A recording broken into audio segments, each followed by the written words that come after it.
Nabuo ang Cavite Industrial Area Flood Risk Management Project o ang SIA-FRIMP upang maibsan ang pagbaha sa mga mabababa at bahaing lugar sa Cavite. Nang manalasa ang Bagyong Paeng, mismong si Pangulong Ferdinand Bongbong Marcos Jr. ang bumisita sa Cavite at nagpahayag ng suporta sa flood mitigation project na ito at pagbibigay ng pabahay sa mga naapektuhang pamilya.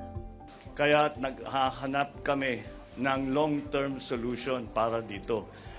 May possibility na merong project na approved na galing sa Japanese, sa JICA, na ipalalakihin nila yung ilog para mas malaki ang dadaanan ng tubig.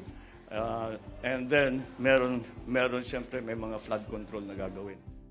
Ito ay sa pamamagitan ng pagtatayo ng mga flood protection measures bukod sa pagpapatayo ng mga infrastruktura, bahagi rin ng proyektong ito ang ilang hakbang na hindi kinakailangan ng pisikal na konstruksyon.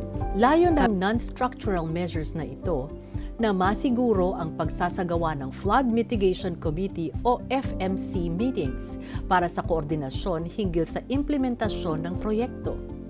Magsagawa ng paglilinis ng mga daluyan ng tubig sa project area. Suportahan ang DPWH sa kanilang Information Education and Communication Campaign.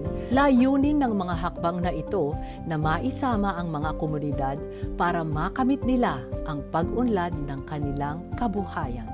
Dahil sa kapit-kamay na pagtutulungan ng lahat ng sektor, tiyak na magiging matagumpay ang implementasyon ng proyektong ito.